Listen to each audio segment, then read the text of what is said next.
ওং গুরুবে গৌরচন্দ্রায় রাধিকায় তদালয়ে কৃষ্ণায় কৃষ্ণ ভক্তায় তদ্ভক্তায় নমো নমো নমো মহাবেদন্নায় কৃষ্ণ প্রেম প্রদায়তে কৃষ্ণায় কৃষ্ণ চৈতন্য নামনে গৌরতীশে নমো। প্রথমে আমি নিত্যলীলা প্রবিষ্ট জয়ং শ্রী গোবিন্দ প্রেষ্ঠায় মহাভাগবত মহাপুরুষ পরমহংস অষ্টোত্তর শত শ্রী শ্রী স্বামী শিবানন্দ বাবা গোস্বামী মহারাজের চরণে আমার কোটি কোটি দণ্ডবোধ প্রণাম এবং সমস্ত রূপানুগ গুরুবর্গ গুরু পরম্পরা এবং সমস্ত আচার্যবর্গের চরণে আমার কোটি কোটি দণ্ডবোধ প্রণাম। আর উপস্থিত সমস্ত গৌরভক্ত বিন্দুকে আমার কোটি কোটি দণ্ডবোধ প্রণাম। বাবা আমাদের গুরুদেব, পরম প্রিয় গুরুদেব আমাদের, তিনি নিত্যলীলায় নিকুঞ্জ লীলায় তিনি প্রবেশ করেছেন। তিনি আমাদের সঙ্গে সবসময় আছেন, থাকবেনও। গুরুর জীবন দর্শন এবং আশীর্বাদেই আমাদের চলার একমাত্র পাথেয় হওয়া এখন উচিত। গুরুই আমাদের জীবনের পথের কাণ্ডারি, তিনি হচ্ছেন আমাদের পথের দিশারি হচ্ছে, এবং গুরুই আমাদের জন্ম জন্মান্তরের একান্ত আপনজন। গুরুই আমাদের অনেক জন্ম জন্মান্তরের আমাদের তৃষ্ণা পূরণ করেন। গুরুই হচ্ছেন আমাদের প্রকৃত মা বাবা এবং ভাই বোন এবং বন্ধু। আর গুরু হচ্ছেন ভালোবাসার কাঙাল। তাই বলা হয় সকল জন্মে পিতামাতা সবে পায়, কৃষ্ণ গুরু নাহি মিলে ভজ হিয়ায়।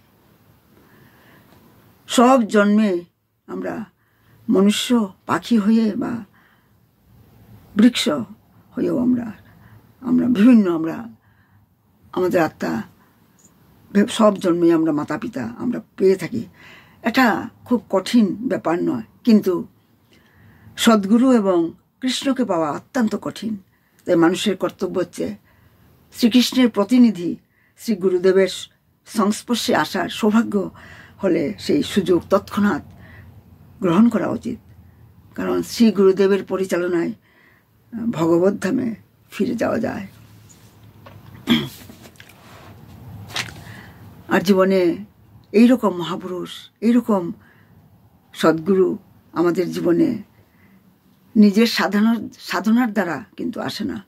জীবনে ভগবত প্রাপ্তি আমাদের নিজের সাধনার দ্বারা ভজনের দ্বারা লাভ হয় না, কিন্তু এইরকম একজন মহাপুরুষ সাধু, যার জীবনের আধারেই হচ্ছে গোবিন্দ নাম, যার জীবনের আধারেই হচ্ছে রাধা প্রেম, সেই রকম এইরকম মহাপুরুষের সংস্পর্শে বা সঙ্গ প্রভাবে তার কৃপা লাভ করাই হচ্ছে জীবনের চরম উপলব্ধি। এরকম একজন মহাপুরুষ ছিলেন, যিনি সেই রকম পুরুষের সান্নিধ্য পাওয়াই হচ্ছে ভগবানের কৃপা, আমাদের উপরে রাধারানীর কৃপা আমাদের উপরে। এইরকম একজন গুরুদেবকে পাওয়া, এইরকম মহাপুরুষ যিনি বাবা তো সবসময় নিজেকে লুকিয়ে রেখেছেন, প্রকাশ করেননি, তিনি সবের আড়ালেই থাকেন, যাতে কেউ জানতে না পারে, চিনতে না পারে সামনে, আর যাতে সাধারণ রূপে তিনি লীলা করে গেছেন। সাধারণভাবে ছিলেন, সাধারণ মানুষের মতো কথাবার্তা বলতেন, যাতে তার ভজনে যাতে বাধা না আসে। চোখের জ্যোতি, তার চোখের করুণা, তার মুখের হাসি আমাদেরকে এটাই বুঝায় যে তিনি কিছু একটা পেয়েছেন। মনে হয় গোবিন্দ সব সময় বাবার সঙ্গে খেলছেন, কথা বলছেন, রাধারানী তার সঙ্গে লীলা করছেন, কথা বলছেন। যেভাবে রাধাকুণ্ডে বসে বাবা, আমি এটা প্রায়ই আমি ক্লাসে বলি, রাধাকুণ্ডে বসে বাবা, সেদিনের সেই দৃশ্য এখনো চোখের সামনে বসছে, পা দুটো চেয়ারে তুলে আসন করে বসে বাবা বলছিলেন, মুখে সেই দিব্য হাসি, মন ভুলানো হাসি, শিশু সরল হাসি। বাবা বলছেন, রাধার চরণে পৌঁছাই হচ্ছে অনন্ত সুখ, অনন্ত সুখ। কি যে সুখ, কি যে সুখ।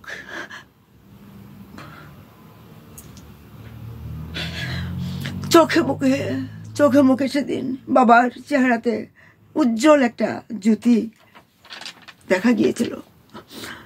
কি একটা দিব্য আনন্দ অনুভূতিতে ভরে আছেন যেন। এইরকম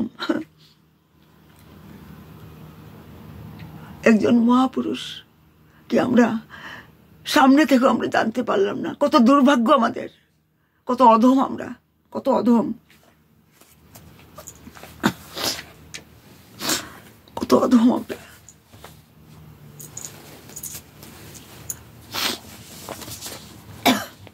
বাবা হচ্ছেন আমাদের দীক্ষাগুরু। গুরুদেব হচ্ছেন ভগবানের রিপ্রেজেন্টেটিভ, প্রতিনিধি। তাই গুরুদেব হচ্ছেন ভগবানের সঙ্গে এক। গুরুদেব ভগবানের প্রিয়জন, সেই জন্য গুরুদেব ইজ আইডেন্টিক্যাল টু লর্ড। গুরুদেব হচ্ছেন ভগবানের অন্তরঙ্গ প্রতিনিধি বা পার্শ্বদ, এবং তিনি রাধারানীর একান্ত আপনজন। তাই গুরুদেব ভগবানের সঙ্গে এক এবং অভিন্ন। আমি আগেও বলেছি ক্লাসে, বাবা এই যে অচিন্ত ভেদাভেদ তত্ত্ব, গুরুদেব হচ্ছেন ভগবানের সঙ্গে এক এবং অভিন্ন। এই তত্ত্বটার কথা যেটা মহাপ্রভু এসে আমাদেরকে অচিন্ত ভেদাভেদ তত্ত্বের কথা বলেছিলেন। বাবা 2011 তিনি লন্ডনে এসে সেই একই অচিন্ত ভেদাভেদ তত্ত্বের কথা তিনি তার মুখ দিয়ে তার সেই বাণী নিশ্চিত হয়েছিল। মানে বাবা সেই অচিন্ত ভেদাভেদের কথা বলেছিলেন। তাই বলে কিন্তু গুরুদেব কিন্তু ভগবান নয়, কিন্তু গুরুদেবকে আমরা ভগবানের মতোই সম্মান এবং শ্রদ্ধা আমরা করি। গুরুদেব শ্রীকৃষ্ণ থেকে অভিন্ন মানে, কিন্তু গুরুদেব সর্বদাই মনে করেন তিনি ভগবানের সেবক, দাসানুদাস, দাসের অনুদাস। গুরুদেব তাই সবসময় মনে করতেন ভগবানের সেবক, রাধারানীর অন্তরঙ্গ পরিকর। আমাদের এই গৌরীয় পরম্পরায় আমাদেরকে গুরুদেবকে ভগবানের মতো সেবা করতে হবে। ভগবান কেন সেবা করা উচিত? একমাত্র গুরুদেবই আমাদেরকে এই ভবসমুদ্র থেকে উদ্ধার করতে পারবে, এই চিতাব জ্বালা থেকে আমাদেরকে মুক্ত করতে পারে। কারণ গুরুদেব হচ্ছেন নিত্যানন্দের প্রতিনিধি রূপে তিনি আসেন। কারণ নিত্যানন্দ মানে সংকর্ষণ মানে বলরাম, তিনি হচ্ছেন অখণ্ড গুরুতত্ত্ব, পার্সনিফিকেশন অফ গুরুতত্ত্ব। আর বাবা হচ্ছেন আমাদের গুরুদেব। গুরুতত্ত্ব একটাই, গুরুদেব হচ্ছেন নিত্যানন্দের প্রতিনিধি রূপে তিনি এসেছেন। তাই গুরু হচ্ছেন ভগবানের এক্সটার্নাল ম্যানিফেস্টেশন। গুরুদেবকে আন্তরিকভাবে সেবা করে গুরুদেবের আশীর্বাদের ফলে আমরা এই জড়বন্ধন থেকে আমরা মুক্তি লাভ করতে পারবো। কারণ মানুষের জীবনের লক্ষ্য হচ্ছে কি? আমাদের জীবনের লক্ষ্য হচ্ছে, আলটিমেট গোল হচ্ছে সেলফ রিয়েলাইজেশন। কারণ গুরুর কৃপায় কৃষ্ণ লাভ হবে এবং কৃষ্ণের কৃপায় এই তো গুরু লাভ হয়। তাই তো বাবা বলেছেন সাধু সঙ্গ সর্বশাস্ত্রে প্রায় বলতেন, লবমাত্র সাধু সঙ্গ সর্বসিদ্ধি হয়। বাবা তাও বলেছেন, even by a moment association with pure devotee one can achieve all perfection. বাবাটা বলতেন যে, বাবা বলেন যে আমাদের মন হচ্ছে ইমপিওর, অশুদ্ধ, অনেক ময়লা জমে আছে আমাদের মনে এখানে। তাই হরিনাম করে জপ করে এই মনের ময়লা দূর করতে হবে। কারণ আমাদের মনে অনেক পলিউটেড মানে আবর্জনা। বাবা কি বলেছিলেন? বাবা বলেছিলেন আমাদের মানে ম্যাটেরিয়াল হ্যাপিনেস, এই পার্থিব সুখ আমাদেরকে ত্যাগ করতে হবে ভগবত প্রেম পাবার জন্য। তাই কি বোধ করতে হবে? বাবা বলেছেন যে গুরুতে অচলা ভক্তি থাকতে হবে, মানে দৃঢ় ভক্তি। অচলা ভক্তি মানে ফার্ম ডিভোশন, মানে ফার্ম ডিভোশন গুরুদেবের প্রতি আমাদের, সেটা সেই দৃঢ় অচলা ভক্তি থাকতে হবে। কৃষ্ণ, তাই তো বলা হয় কৃষ্ণ ভজিবার তো এ সংসারে আইনু, মিছে মায়ায় বদ্ধ হয়ে বৃক্ষ সম হইনু। সেই কথাটাও বাবার মুখ দিয়েই বলা। এইভাবে আমরা দেখেছি গুরুদেব হচ্ছেন অখণ্ড গুরুতত্ত্ব। তাই ব্রহ্মাণ্ডে ভ্রমিতে কোন ভাগ্যবান জীব, গুরু কৃষ্ণ প্রসাদে পায় ভক্তিলতা বীজ। আমরা এতই ভাগ্যবান, এই ভ্রমণ করতে করতে আমাদের জীবনে যে ভাগ্যবান জীব, তার জীবনেই তো এরকম একদম সদ্গুরু আসে, যিনি এসে তিনি সেই ভক্তিলতা বীজটা আমাদের মধ্যে বপন করে দেন। আমাদের হৃদয়ে সেই ভক্তিলতা বীজ বপন করে দিয়ে গেছেন গুরুদেব। তাই আমাদের সেই ভক্তিলতা বীজটা যেটা আমাদেরকে বাবা দিয়ে গেছেন, সেটাকে এখন বাড়াতে হবে, বর্ধিত করতে হবে, এবং সেটার প্রসেসও বাবা বলে দিয়ে গেছেন। বাবা আমাদেরকে সম্বন্ধক বলে দিয়ে গেছেন, অভিধেয় বলে দিয়ে গেছেন, আমাদের প্রয়োজন কি তাও বলে দিয়ে গেছেন। প্রয়োজনটা কি তো বলেছেন, একটু আগেই বললাম, রাধারানীর চরণে পৌঁছাই হচ্ছে মানুষের জীবনের একমাত্র লক্ষ্য, উদ্দেশ্য, সেটাই তো প্রয়োজন। আর অভিধেয় কি? বাবা বলেছেন অভিধেয় কি? অভিধেয় বলেছে যে এই যে তোমাদের মধ্যে আমি যে এই ভক্তিলতা বীজ যে আমি হৃদয়ে বপন করে দিয়েছি, কানে দীক্ষা মন্ত্র আমি দিয়েছি, সেই লতাটাকে, সেই ভক্তি বীজটাকে এখন তোমাদেরকে বর্ধিত করতে হবে। তাই তার জন্য বাবা আমাদেরকে নিয়ে সব সময় যেতেন, মানে এই বৈষ্ণব সেবা করার জন্য। জীবে দয়া নামে রুচি বৈষ্ণব সেবা, এটাই তো নিরন্তর করে গেছেন বাবা, সেটাই তো করে গেছেন। তাই আমাদের সেই ভক্তিলতা বীজটাকে বর্ধিত করতে হবে, নিরন্তর জপ করে, জীবে দয়া করে, নামে রুচি রেখে বৈষ্ণব সেবা করে, এটাই একমাত্র হওয়া উচিত। এখন কোনো কন্ট্রোভার্সি নয়, কোনো কন্ট্রোভার্সি নয়। বাবা তো চলে গেছেন, এখন আমাদেরকে, এতদিন বাবা থাকাকালীন আমরা বাবাকে চিনতে পারিনি, বাবাকে জানতে পারিনি, বাবার দেওয়া কথা আমরা হৃদয়াঙ্গম করতে পারিনি। আমি আমার কথাই বলছি। তাই আমাদের আসুন সবাই যাতে বাবা যে কি বলে গেছেন সেটা যাতে আমরা হৃদয়াঙ্গম করার চেষ্টা করি, এবং বাবার যেটা বলে গেছেন সেই পথে যাতে চলতে পারি। এখন কোনো কন্ট্রোভার্সি নয়, এখন কোনো আলোচনা নয়, পার্থিব আলোচনা নয়। কিভাবে আমাদের ভক্তি বাড়বে, কিভাবে আমরা মানে বাবার কাছে আবার আমাদের গোলক বৃন্দাবনে আমরা যেতে পারবো, সেটাই চেষ্টা করা উচিত। তাই তো বলা হয়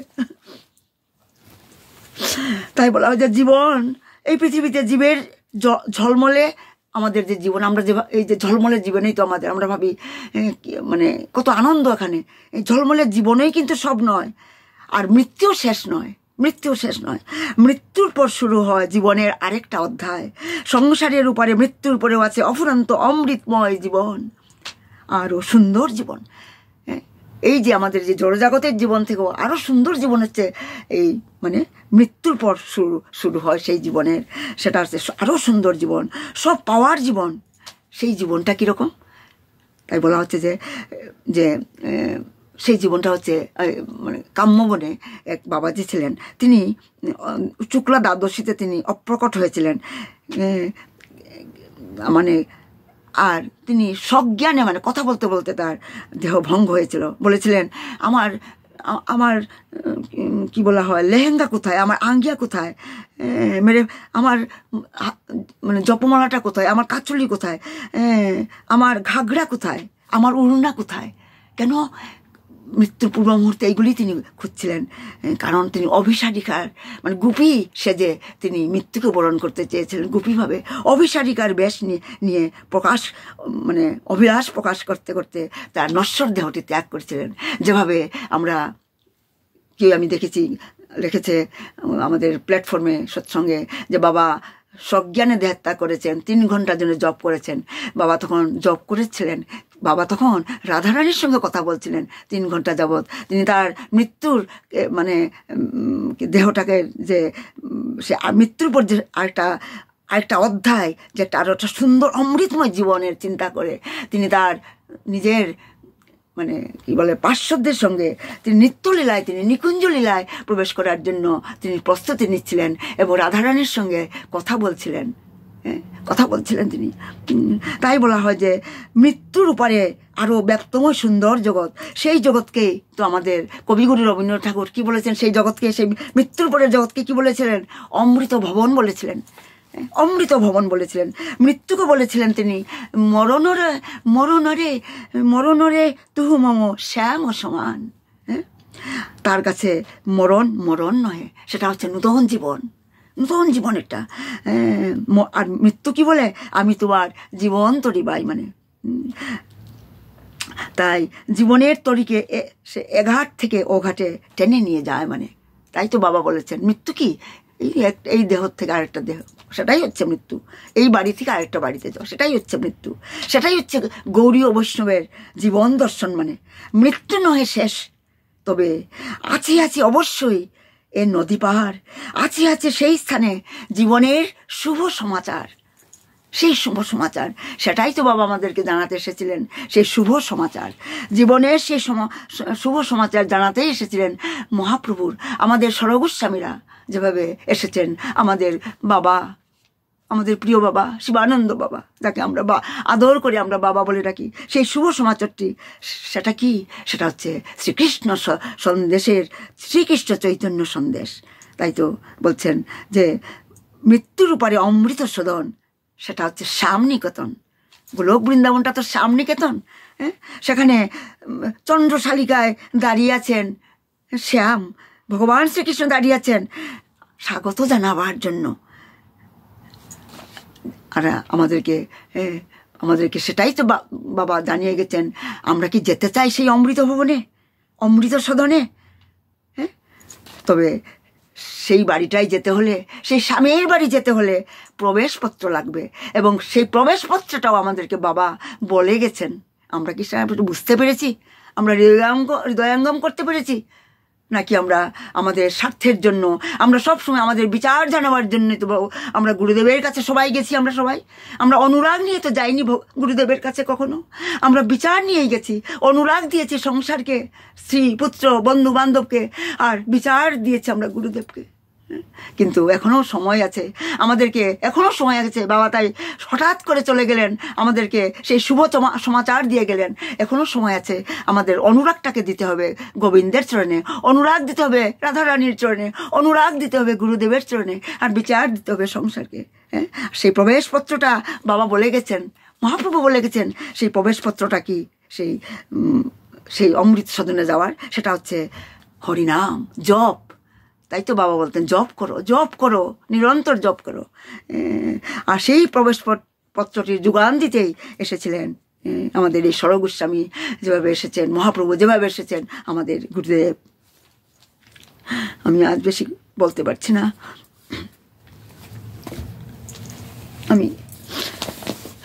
আমরা বাবার কিছু আমি বাণী মানে বলতে চাইছি। বাবা নিজে বলেছেন, এত দুঃখ কষ্টের মধ্যে মানুষ কি করে সামান্য অনিত্য ভোগের বস্তুর জন্য লালায়িত হয়?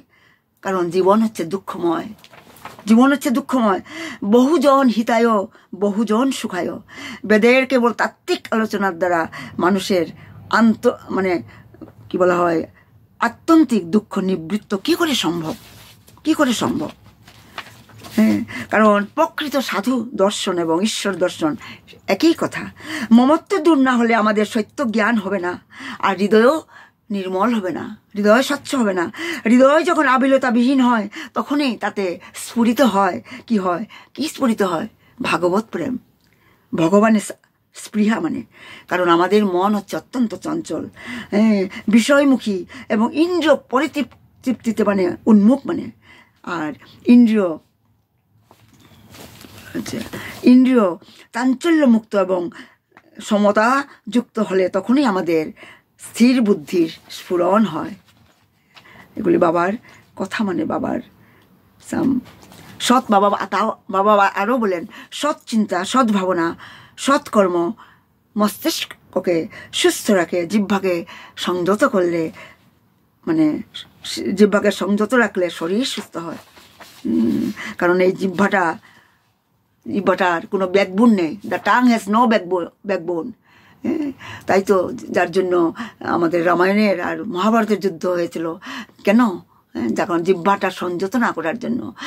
সীতা দেবী লক্ষ্মণকে এমন কথা শুনিয়েছিলেন যার জন্য বাধ্য হয়ে লক্ষ্মণ সীতাকে ত্যাগ করে সেই বনের মধ্যে গিয়েছিলেন। যদিও রাম বলেছিলেন লক্ষ্মণকে, আদেশ দিয়েছিলেন কোনো অবস্থাতে সীতাকে ত্যাগ করবে না, ওখান থেকে সীতাকে ত্যাগ করে আসবে না তুমি, কিন্তু তার মুখের থেকে, সীতার মুখের থেকে এমন বাণী, এমন কথা বেরিয়ে গিয়েছিল যে তোমার অভিপ্রায় আমি জানতে পেরেছি, তুমি আমাকে ভোগ করতে চাও, তুমি রাজা হতে চাও, তাই তো তুমি রামের ডাকেও তুমি সাড়া দিচ্ছ না, তুমি যেতে চাইছো না, যার জন্য লক্ষ্মণ বাধ্য হয়ে গিয়েছিল, সীতার অপহরণ হয়েছিল।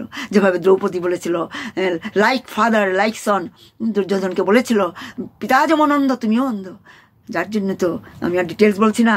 আর বাবা আরও বলেছেন এই বর্তমান জীবনের শুভাশুভ ফর্মে, মানে এই বর্তমান জীবনের শুভাশুভ কর্মের ফল আগামী জীবনে ভোগ করতে হবে, বাবা বলে গেছেন। তাই তো বলা হয় যে আমাদের অনেক অনেক ঘাট আছে, আমাদের সেই গুরুদেবের ঘাটে আমাদের যেতে হবে, সেখানে সেই নৌকার কান্ডারি হচ্ছে গুরুদেব। তাই বলা কে যাবি বা ভাই, ভব সিন্ধু পার, কে যাবি ভাই। তাই আজ আমি এখানেই বিরাম দিচ্ছি, আর কথা বলতে পারছি না। জয় গৌ সীতানাথ প্রেমানন্দে, হরি হরি বল। জয় শিবানন্দ বাবা কি জয়, জয় গুরুদেব কি জয়। যে আনিল প্রেম ধনু করুণা প্রচুর, হেন প্রভু কোথা গেলা আচার্য ঠাকুর, কাহা মুরো শিবানন্দ বাবা, কাহা গুরুদেব, গৌরাঙ্গনী গুণের নিধি কোথা গেলে পাবো, আরে পাষাণে কুটিব মাথা অনলে পশিব, আরে গৌরাঙ্গ গুণের নিধি কোথা গেলে পাবো, সে সব সঙ্গীর সঙ্গে যে কইল বিলাস, সে সঙ্গ না পাইয়া কান্দে নরুত্তম দাস, কে আনিল প্রেম ধনু করুণা প্রচুর। জয় বাবা শিবানন্দ বাবা কি জয়, জয় গুরুদেব কি জয়, গুরুদেব কি জয়, গুরুদেব কি জয়, পরম গুরুদেব কি জয়। প্রণাম প্রণাম সবাইকে।